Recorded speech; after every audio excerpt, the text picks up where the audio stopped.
سلام محسرین عزیز، ارجمندم همتان صحتمند و بافیت باشین. به هفته هشتمی ما شما موضوع بسیار اساس و مهمی که داریم او رپ ورژن 1 است، رویش بحث میکنیم. از جمع پروتکل‌های دینامیک که روز خواندیم، یکی از پروتکلی که خیلی خوب پروتکل است او رپ است. رپ مفهوم شبیه است راوتینگ انفارمیشن پروتکل. امو تایپ آف پروتکل‌های که روز ما شما خواندیم. Let me open Miss Paint. روز ما شما خواندیم معمولا پروتکل‌هایی که دینامیک است ما شما به دوی سه عمده تقسیم کردیم. یکی از ایرا ما شما لینک استیت نام دادیم و دیگه از ایرا ما شما دیستنس وکتور راوتینگ پروتکل گفتیم. دیستنس وکتور راوتینگ پروتکل روز به این دو نام دادیم و دیگه طرف ما شما که داشتیم او لینک استیت راوتینگ پروتکل بود. پس یکی از پروتکل‌هایی که ما شما خیلی در دیستنس وکتور راوتینگ پروتکل عام است او پروتکل رپ است.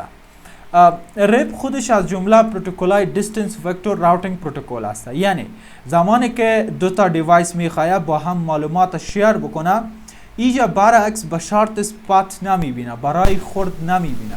اینجا با اساس امو دیستنس و فاصله و جهت وکتور میبینه، جهت در کدام طرف است و با اساس فاصله که داره تصمیم میگیره.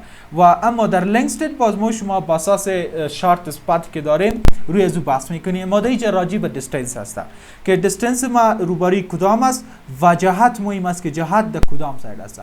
آیا روبروی است؟ آیا جهت برعکس است؟ آیا دیستنسی که ما داریم با چی مقدار است؟ این تایپ آف تکنولوژی که پروتکل‌هایی که با اینمی اساس است این ما شما دیستنس وکتور راوتینگ پروتکل میگیم.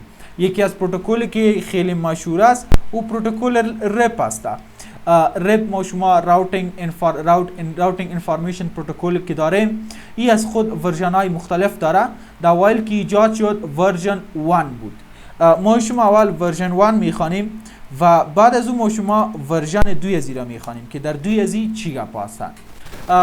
دیستنس وکتور راوتینگ پروتکل زمانی که ما شما راجع به رپ بحث میکنیم، رپ زمانی که معلومات خود شیر میکنه، یکی از مشکل که و یکی از شیوه ارسال دیتایش که است او با اساس برودکاست است. یعنی برودکاست میکنه. زمانی که اپدیت خود شیر میکنه، دو راوتر معلومات خود شیر میکنه، امیجه است که ای برودکاست میکنه. مثال یک راوتر است، اینجا ما شما دیگر راوتر، اینجا دیگر راوتر، اینجا دیگر راوتر. زمانی که با رپ ورژن 1 دیتا روان میکنیم، اینمی راوتر مستقیم به این روان نمیکنه یا مستقیم به این دو راوتر روان نمیکنه، بلکه با کلگی برودکاست میکنه. هر قدر راوتر که وجود داره با کلگی دیتا را روان میکنه. کی خاصیت کار رپ ورژن 1 است که با این قسم کار انجام میده. دوم، هر اپدیت که روان میکنه، اپدیت از که از معمولا پریادیک است. پریادیک به این معنی در خود رپ ورژن 1 که ما شما داریم دیجا ایتونی است که مثال زمانی که دیجا تغییر میه، مثال اینجا یک نتورک دیگه واصل میشه، باید اینمی نتورک نه واصل میشه، باید اینمی تغییر بیایه و اپدیت با کل راوترها شریک شود که مثال ای احمد است، ای محمود است، ای کل معلومات شیر شود. در اینجا هر 30 ثانیه بعد باید معلومات ترانسفر شود. یعنی پریادیک است. پریادیک به این معنی که امو وقت تعیین شده است، 30 سکند که تعیین شده، عمود 30 سکند خود معلومات خود ترانسفر میکنه. یعنی هر دفعه این اپدیت خود شیر میکنه. کی چند نقص داره؟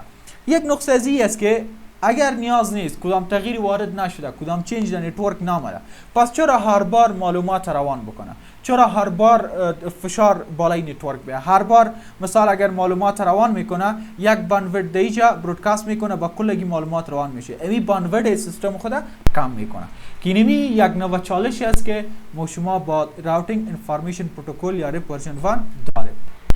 پس در هر 30 ثانیه بعد زمانی که ما شما راجع به چیز بحث میکنیم، راجع به راوتینگ اینفورمیشن پروتکل ورژن 1 بحث میکنیم.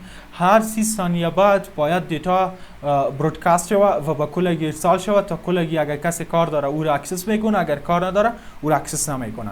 یعنی در رپ ورژن 1 برودکاست میشه و در هر 30 ثانیه میشه. اگر چیزی تغییرات بیاید نبیاید، اگر کدام چینج بیاید کدام چیزی دیگه بیاید، بر از او هیچ مشکل کدام تغییر کدام یعنی هر چیزی که تغییر بیاید نبیاید این امو 30 ثانیه بعد کدام تایم کاست دیتای خود ترانسفر میکنه. امی راوتینگ خود با کلگی شیر میکنه که یکی از چالشای میتونیم بگوییم، باز میگیم که چه مشکل هست. بعضی وقتا به خاطر مهمترین موضوع در دینامیک راوتینگ پروتکل او خود لوپ است که جلوگیری لوپ بکنیم. اگر لوپ جلوگیری نکنیم راوترهای ما هم خراب میسازه و شما باز بعداً میخوانید که لوپ اوایدنس کدام تکنیکای استفاده میشه. در لوپ اوایدنس تکنیکای مختلف است، اسپلیت هاریزون است، هولد داون تایمر است و در رپ ورژن 1 تکنیک که به خاطر هوپ استفاده میشه وی است که از پروتکل از خود تکنیک اوایدنس که استفاده میکنه او ماکسیمم هوپ کاونت است. بین اول یک لوپ سعی کنین که لوپ چی است، این شما بفهمید که لوپ در چی است و در کجا استفاده میشه. ببینید زمانی که دو راوتر ما میگیم، دو راوتر، سه راوتر، 4 راوتر، 5 راوتر، 4 راوتر از بخشن، ما این را از طریق کیبل واصل میکنیم، یک ذره هاری میکنیم چیز نشه. 4 تا راوتر با هم واصل ساختیم. این راوتر یک پاکت یک تغییر میآید و اپدیت خود شیر میکنه. اپدیت شیر میکنه، ای هم شیر میکنه به خاطر که برودکاست است با کلگی میره، ای هم شیر میکنه و ای هم شیر میکنه. خلاصه امی 4 نفر اگر به این قسم واصل باشن این اپدیت خود در رپ این قسم شیر میکنه. پس ای که شیر میکنه امی ای شیر کرد، این شیر کرد، این برودکاست کرد، این برودکاست کرد، این برودکاست کرد، 4 برودکاست یک به یک. زمانی که این قسم یک واقع میشه یک لوپ ایجاد میشه. لوپ به این معنی این معلومات به این قسم یک سایکل پیدا میکنه، این معلومات به این قسم یک سایکل وری مشکل جور میکنه که اینمی بالای راوتر فشار میاد و خلاصه گرم میاد و حتی باعث انفجار، یعنی میتونه که راوتر مکمل بسوزانه یا خراب بسازه. باز به خاطر تکنیکی که یا استفاده کردن یا گفتن که اگر از 15 راوتر هوپ به این معنی که یعنی 15 راوتر اگر از 15 راوتر زیاد شوه پاکت باید کنتینیو نکنه، پاکت باید دیسکارد شوه. یعنی ماکسیمم هوپ کاونت دیگه که به خاطر لوپ اوایدنس ساخته او 15 هوپ کاونت است. هوپ به این معنی یعنی 15 راوتر. ای رپ ورژن 1 که از 15 دانه زیاد راوتر سپورت نمیکنه، یعنی ماکسیمم نقطه‌ای که میتونه راوترها را با هم وصل کنه میتونه تنها 15 راوتر را با هم وصل بکنه. اگر از 15 راوتر زیاد میشه ای سپورت نمیکنه، به خاطر که در 15 راوتر ای میتونه که امیرت یعنی چک بکنه و تکنیک کنترل بکنه. اگر از 15 بیشتر میشه زیادتر میشه پس اینمی است که یک نوع لوپ ایجاد میشه که باز ما شما باید دیتیل لوپ میخوانیم که چه قسم واقع میشه. اما اینجا به خاطر تکنیک که به خاطر لوپ اوایدنس از یعنی لوپ ایجاد نشه و یک سرکل نشه، امی است که رپ ورژن 1 این مشکل با اساس هوپ کاونت لیمیت ساخته، یعنی 15 راوتر زیاد باید پاکت نره. اگر امی 16 هم میشه باید پاکت لاست شوه و پاکت لیف شوه. به خاطر ازی ما شما اگر با 16 بریم پاکت باید دراپ بکنه. پس به خاطر حل این مشکل ما شما گفتیم، ببخشید که ویدیو را بار استاپ میکنم، به خاطر ازی که ما شما زمانی که رپ ورژن 1 میگیم مشکل امی است که هوپ کاونت از 16 بالاتر نمیمانه تا لوپ واقع نشوه و هرگاه یک پاکت با راوتر 16 میره او دراپ میکنه. دیگه ما شما یک کار دیگی که رپ ورژن 1 داره او کلاس فول راوتینگ پروتکل است. ببینین کلاس فول یعنی چی؟ زمانی که ما شما میگیم کلاس فول به این معنی تمام ای راوترهایی که هست باید از این سیم نتورک استفاده بکنه یا ساب نت ماسکشان باید یکی باشه، یعنی چیزی را سپورت نمیکنه، ساب نتینگ را سپورت نمیکنه. اگر شما با رپ ورژن 1 میخواین که یک پاکت که مثال ساب نتینگ شده او را با اساس ازی روان بکنین، این سپورت نمیکنه. پس رپ ورژن 1 که هست این مشکل با رپ ورژن 2 حل کرده. در رپ ورژن 1 برودکاست میکرد، هر 30 ثانیه بعد مسیج روان میکرد، ماکسیمم هوپ کاونتش 15 است و دیگه سپورتش کلاس فول است. اگر یک پاکت با کلاسلس است یعنی سابنتینگ شده داخل از او را سپورت نمیکنه. سابنت ماسک را اگر با دیفرنت باشه او را ارسال نمیکنه. دیگه ما شما ویژگی‌ای که داره رپ میتونه 6 تا ایکوال کاست پات برای دستینیشن چیز بکنه.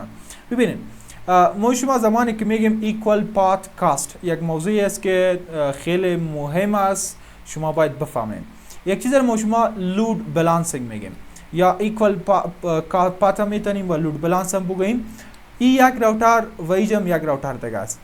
ما شما بعضی وقتا به خاطر از اینکه این راوتر اگر یک را باشه، مثال اینجا ما از طریق یک کیبلی را وصل ساختیم، بعضی وقتا این در نتورک های بزرگ یک لین کفایت نمیکنه یا از این یک طریقه دیتا ارسال کردن وقت میگیره. بعضی ها میاین ایکوال لود بالانسینگ میکنه، مثال میتونه که 2 لین، 4 لین، 8 لین، 10 لین. در مایکروسافت باز ما شما ایرا از طریق ترمینالینگ میگه، از طریق از استفاده میکنیم، لوکال تیمینگ میگه، از استفاده میکنیم و تیم میکنه، گروپ میسازه و در اینجا سیسکو از لود بالانسینگ هم استفاده میکنه. ما شما زمانی که میگیم 2 تا 3 تا 4 تا 5 تا 6 تا 8 تا 10 تا این لود بالانسینگ میگه. یعنی زمانی که دیتا روان میشه اگر 1 جی بی دیتا باشه، مثال 1 جی بی دیتا باشه تقسیم از می 3 را میشه و این را 3 را تقسیم میکنه، مثال 2.5 300 ام بی یا 320 ام بی هر کدام ازی روان میکنه. یعنی یک نوع فاستنس ایجاد میکنه. فاستنس به این معنی ما شما لینک های زیادی که داریم باعث ازی میشه که دیتا ما با یک سرعت خیلی زیاد و تیز ترانسفر شود. به خاطر این قسم ما شما زمانی که این موضوع را در رپ بحث میکنیم، رپ میتونه 6 تا ایکوال پاتا کنتینیو بکنه، یعنی ماکسیمم ازی 6 تا سپورت up to 6 ایکوال پات تا دستینیشن، یعنی میتونه که تا 6 ایکوال پاتا سپورت بکنه. از 6 بالاتر سپورت کرده نمیتونه. یکی خویی است که لود بالانسینگ سپورت بکنه بین 2 راوتر، بین 3 راوتر، اما باز که سپورت میکنه تا 6 ایکوال پات میتونه سپورت بکنه. اگر از 6 زیاد میشه ایرا راوتینگ انفارمیشن پروتکل ورژن 1 سپورت کرده نمیتونه و ایرا سپورت نمیکنه. پس ما شما زمانی که ایکوال پاست کات را معلوم میکنیم هوپ کاونت سیم باشه، یعنی از یک هوپ کاونت استفاده بکنه، ما شما میتونیم که تا 6 ایکوال کاست پاتا با یک دستینیشن داشته باشیم و با یک دستینیشن او را کنتینیو بکنیم. ای بود راوت انفارمیشن پروتکل ورژن 1 رپ ورژن 1 است که لوکال برودکاست استفاده میکرد به خاطر ارسال معلومات. اپدیتش که بود پریادیک بود، با اساس وقت بود، یعنی امو تایم و وقتی که داشت با اساس از او ارسال میکرد و هر 30 ثانیه بعد باید اپدیت خود شیر میکرد و به خاطر از اینکه جلوگیری از سرکلینگ یک لوپ شوه ورژن 1 رپ ورژن 1 و رپ ورژن 2 که بود هر دویشان از هوپ کاونت ماکسیمم 15 استفاده میکنه. از 15 باید زیاد کس نتونه مسیج فوروارد بکنه و هر پاکتی که بر راوتر 16 میرسه او باید دراپ شوه. دیگه رپ ورژن 1 کس یک کلاس فول راوتینگ پروتکل است، کلاسلس نیست و رپ ورژن 1 میتونه که تا 6 ایکوال کاست پارت به یک دستینیشن سپورت بکنه. اگر از این بیشتر میشه او را سپورت نمیکنه. دیگه ایش که ما شما دیگه تایپ که داریم او رپ ورژن 2 است. رپ ورژن 2 را میخوانیم که رپ ورژن 2 چی است. رپ ورژن 2 هم مانند رپ ورژن 1 از امو تایپ دیستنس وکتور راوتینگ پروتکل است، اما با بعضی از پیشرفت‌هایی که دی ساخته شده با اساس رپ ورژن 1 است. دی تغییرات آمده است که ما شما بعضی وقت هایبرید راوتینگ پروتکل هم میگیم، یعنی میکسچر است. خصوصیات رپ ورژن 1 رپ ورژن 2 اردیشان دی میکسچر است. ببینید این بعضی از تکنیک‌های خاص را استفاده کرده. یک خویی است که آمده بجای برودکاست از مولتی کاست استفاده کرده. ما اینجا براتون خلاص میکنم از اینکه خوبتر دیگه، یعنی اگه نیو اسلاید است ما اینجا ما براتون مقایسه میکنیم شما خودتان ببینید. یک ویژگی که رپ ورژن 2 نسبت به رپ ورژن 1 داره او بحث مولتی کاست است. مولتی کاست به این معنی اگر ما شما بازم فرض بکنیم یک توپولوژی را، مثال این نتورک است یک راوتر، 2 راوتر و 3 راوتر است. یک تغییرات آمده و چهارمی هم است، فرض بکنین پنجمی است. یک تغییرات آمده که مربوط به مثال اینمی دو کامپیوتر میشه، اینی دو راوتر میشه بخشن. مثال یک معلومات است باید اپدیتش با ای کامپیوتر با ای راوتر و ای راوتر هم با ای راوتر پروفایل. برازی ها مربوط نمیشه. ما شما در رپ ورژن 1 گفتیم که بای دیفالت برودکاست میکرد. برودکاست به این معنی که اگر اپدیت نیاز بود نبود در هر 30 ثانیه بعد باید با کلگی روان میکرد، با کلگی باید برودکاست میکرد. حالا در راوتینگ معمولا از یونیکاست نمیشه که از یک کامپیوتر باشه. در نتورک زمانی که دو راوتر وصل میکنیم طبعا دیگه چندین کامپیوترهای مختلف است که ما باید از یک آی پی استفاده بکنیم که همزمان با چند کامپیوتر استفاده شه. به خاطر حل ازی میایم از مولتی کاست استفاده میکنه. در آی پی ما شما خواندیم که یک کلاس ما شما مکمل به مولتی کاست ریزرو بود. ریزرو از میشه است که اگر ما شما میخوایم اگر در رپ ورژن 2 میخوایم مسیج فاروارد بکنه مولتی کاست میکنه. مولتی کاست به این معنی از یک به دو راوتر یا 3 راوتر دیگه روان میکنه. همو کسایی که مربوطش میشه اپدیت بر از وا شیر میکنه. الانی که خو یعنی کاست نمیشه یعنی از یک بیشتر است. پس یونی کاست خو نمیتونه، برودکاست نقص داره، آمده از مولتی کاست استفاده کنه.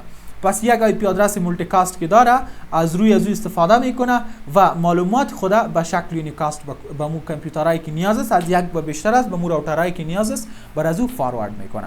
که اینی ما شما مولتی کاست میگیم. یکی از ویژگی که راوتینگ انفارمیشن پروتکل ورژن 2 داره او مولتی کاست استفاده کنه است. مولتی کاست خیلی فایده داره. یکی خو ای راوتر نیاز نداره به این معلومات. چرا باندویدت ما به اجازه شوه. اینی راوتر نیاز نداره چرا باندویدت ما به اجازه شوه. به مقسم کدام راوترهای دیگه 100 راوتر 50 راوتر 40 راوتر که وجود داره همین معلومات را نیاز نداره. چرا ما باندویدت خود ضایع بکنیم؟ چرا ما یک نوع گډوډی را ایجاد بکنیم؟ پس به خاطر سولو ازی رپ ورژن 2 با یک مایند بسیار خوب وی بود که از مولتی کاست استفاده کرد. دوم خوبی رپ ورژن 2 است که تریگرد اپدیت شیر میکنه. تریگرد اپدیت چی معنی؟ یک ویژگی دیگه که مشکلی که در رپ ورژن 1 وجود داشته او را حل کرده. مثال این راوتر یک نتورک نو میسازه. امرایش یک کامپیوتر یا دو کامپیوتر وصل میشه. پس اینجا زمانی که تغییر میآید در ورژن 2 اپدیت شیر میکنه. ببینید در ورژن 1 گفتیم هر وقت که نیاز بود یعنی هر 30 ثانیه بعد معلومات شیر میشد. اگر تغییر میآمد نمیآمد. اما در اینجا برعکس زمانی که یک نتورک تغییر میآید یا یک کس داون میشه یا یک کس نو جاین میشه. یک کس نو با نتورک میپیوسته یا یک کس از بین میره نتورکش قطع میشه دیتا چیزش قطع میشه. پس همیشه است که راوتینگ ورژن 2 میآید معلومات را شیر میکنه. امی هر وقت هر 30 ثانیه روان کردن در رپ ورژن 2 ایرا بند ساخت که اینمی خاصیتی که در رپ ورژن 1 بود ایرا پریادیک میگفت. پریادیک به این معنی یعنی ام وقت که تعیین شده به مو وقت روان میکرد. اما در اینجا ایرا چی کرد؟ تریگرد کرد. تریگرد به این معنی زمانی که تغییر میآید ام وقت باید معلومات روان شود. دیگه هر وقت باید روان نشود. که اینمی یک نوع خوبی دیگه که هر وقت ضایع کردن مصرف کردن راوترها و خیلی یعنی جنجالایی که داشت او را با اساس رپ ورژن 2 با اساس امی که امو پریادیک اپدیت گرفت با تریگرد اپدیت روان کرد. دیگه زمانی که رپ ورژن 2 تغییرات را میبینه امو لحظه راوتینگ انفارمیشن که با کانکتد نایبر است او را پخش میکنه با کلگی روان میکنه. و دیگه ویژگی که رپ ورژن 2 داره او کلاس لس است. ببینید این مشکلات است که حل کرده. ما شما گفتیم که رپ ورژن 1 کلاس فول بود. یعنی تنها کلاس فول میتونه سپورت بکنه از کلاس A B C اگر با اساس کلاس بود سابنتینگ نشده بود یک سابنت ماسک استفاده میکرد پس ایراد روان میکرد. در غیر از او این معلومات روان نمیکرد. اینمی چالش هم در رپ ورژن 2 حل شد. ایرا کلاس لس و کلاس فول هر دویش سپورت میکرد.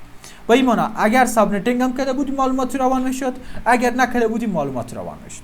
که نمیره در کلاس فول با اساس کلاس A B C بود در کلاس لس هم کلاس A B در پالی ازی ولسه ما شما زمانی که وریبلینگ سابنت ماسک میکنیم ما شما زمانی که دیتای خدا معلومات خود امو آی پی آدرس که داریم او را سابنتینگ میکنیم با کلاس A و B و C. اینمی موضوع را کلاس لیست میگه. زمانی که با اساس کلاس A B C جنرال میگیم سابنتینگ نشده باشه او را ما شما کلاس فول میگیم. ویلیسیم نه سپورت نکنه او را ما شما کلاس فول میگیم. و زمانی که ویلیسیم سپورت بکنه و زمانی که ویلیسیم را اکسس بکنه بتونه معلومات از را فاروارد کنه این را ما شما کلاس لیست میگیم. یک ویژگی دیگه بود که ایجاد شد و از این کار گرفته شد. دیگه ما شما ریپورژن 1 ریپورژن 2 هر دویشان از هوپ کاونتی که یا متریک برش میگه امو یعنی رای که چقدر میتونه معلومات را سپورت بکنه او را ما شما در اینجا هم 15 هوپ کاونت داریم. اگر از شما سوال کنه متریک خود کلاس ریپورژن 1 چی است شما متریک امو راه را میگه راهی را که پیدا میکنه. ببینین راه هزی با اساس چی است؟ هوپ کاونت است. هوپ کاونت به این معنی اینجا حساب میکنه یک راوتر یک هوپ شد، راوتر بعدی ای دیگه هوپ شد، راوتر بعدی ای دیگه هوپ شد، یعنی مجموعه هوپ ها را جمع میکنه کاونت میکنه. اینمی را متریک میگه. راه خودت که تعیین میکنه امو خود مطمئن که میسازه و معلومات خود میخوای ارسال بکنه پس با اساس هوپ کاونت حساب میکنه. متریکی که اینجا ما یک تایتل برش میتونم که شما باید فرق بکنین. متریکی که بالای رپ استفاده میکنه هوپ کاونت است که ماکسیمم هوپ کاونت چند است؟ 15 است. در ورژن 1 هم امی است، در ورژن 2 هم امی است. دیگه ما شما رپ ورژن 2 که از معمولا خاصیتای از رپ ورژن 1 گرفته و ما شما بعضی خصوصیات رپ ورژن 2 را دیگه میخوانیم. بعد از اون ما شما یک پروتکل سیسکو که با نام IGRP است او را میخوانیم. ورژن 1 ورژن 2 که است بوت رپ ورژن 1 رپ ورژن 2 اردویشان یک اوپن است، استاندارد است، در کل راوتر اویلیبل است، یعنی مخصوصی کدام راوتر نیست و اردویشان دیستنس وکتور راوتینگ پروتکل است. با این معنی که هر راوتر که رپ استفاده میکنه این باید تمام تیبل خدا به مو وقتی که یا انتروال که داده شده او را باید فاروارد بکنه. و امو تایمر لوپ اوایدنس تکنیکی که استفاده میشه در رپ ورژن 1 و رپ ورژن 2 یک چیز هستن. یعنی ما شما زمانی که میگیم ارسال دیتا در ورژن 1 رپ ورژن 2 هر دویشان مکمل تیبل راوتینگ تیبل خود شیر میکنه. مکمل معلومات خود. مثال این دو راوتر است میخوای با هم دیتا را ترانسفر بکنه. این چیز معلومات چیز نتورکایی که داره هر کامپیوترایی که با این وصل است این مجبور و مکلف است شیر بکنه. در رپ معمولا در هر ورژن که است در رپ پروتکل همی خاصیت است. با این قسم به این طرف هم هر معلومات که داره باید با این شیر بکنه. که ما شما میگیم کامپلیت راوتینگ تیبل خدا شیر میکنه. یعنی در تمام راوتینگ تیبل خدا یا پیریادیک امو دوامدار در رپ ورژن 1 یا هم با اساس امو پارشل تایمی که انتخاب میشه شیر میکنه. و تایمرها و لوپ اوایدنس تکنیکایی که استفاده میشه او هم یک چیز است. در رپ ورژن 1 هم از هولد داون تایمرز استفاده میشه، سپلیترز آن استفاده میشه و دیگه تکنیکایی که ما شما هوپ کاونت است از او استفاده میشه و اینجا هم از او تکنیکا استفاده میشه. که ما شما راوتینگ انفارمیشن پروتکل ورژن 2 میگه. ما شما زمانی که رپ ورژن 1 و رپ ورژن 2 را کانفیگر میکنیم این کلاس فول ادرسینگ میگه، یعنی با اساس کلاس فول هستن، اما رپ ورژن 2 که است این کلاس لیست است. به خاطر که معلومات که سابنت انفارمیشن است او توسط هر راوتر میتونه سند شوه و سپورت شوه و اردویشان میتونه که سیم ادمنستریتیو دیستنس داشته باشه. اما در رپ ورژن 1 ما شما اگر ادمنستریتیو دیستنس ها مختلف باشه سپورت نمیکنه و مجبور مکلف است که ادمنستریتیو دیستنس ها باید سیم باشه و دیگه هیچ سابنت انفارمیشن که به هر راوت اپدیت شیر میشه او رو روان نمیکنه. بعضی از فرقایی که ما شما به رپ ورژن گفتیم و بازم میگیم رپکاست رپ ورژن 1 و رپ ورژن 2 اردویشان یک اوپن استاندارد پروتکل است، یعنی در کل راوترها استفاده میشه و این پروتکل است که یعنی در هر راوتر شما میتونین این استفاده بکنین. بعضی از پروتکل است و مربوط راوترهای مثال سیسکو است، راوترهای مخصوص است که مربوط از او میشه. اما رپ ورژن 1 رپ ورژن 2 هر دویشان اوپن استاندارد است، در کل راوترها پیدا میشه و شما میتونین که از این به شکل درستی استفاده بکنین. ای بود ما شما رپ ورژن 1 رپ ورژن 2. بازم میگم رپ ورژن 2 باز مولتیکاست استفاده میکنه به جای برودکاست و رپ ورژن 2 تریگر اپدیت روان میکنه. زمانی که یک چینج میایه ایرا اپدیت خود روان میکنه و معلومات خود زمان تغییر میآید در همون وقت بند کانکتد نایبر با همسایه خود معلومات روان میکنه و دیگه کلاس لیست پروتکل است، میتونه معلومات که مربوط کلاس لیست است او را سپورت میکنه روان میکنه، معلومات وری به لینک سابنت ماسک یا ویلسیم که او را روان میکنه و رپ ورژن 2 رپ ورژن 1 رپ ورژن 2 که اردویشان از سیم هاب کاونت استفاده میکنه. این بود فرق بین راوتینگ یک معلومات رپ ورژن 1 رپ ورژن 2 بود. در ویدیو بعدی ما شما فرق بین از میخوانیم و چگونه اینا میتونیم کانفیگر بکنیم بخیر. ان شاء الله دمی هفته کل موضوعات رپ بخیر خلاص میکنیم. این بود بخش اول لکچر ما شما. ان شاء الله بخش بعدی با موضوعات نو ان شاء الله بحث میکنیم.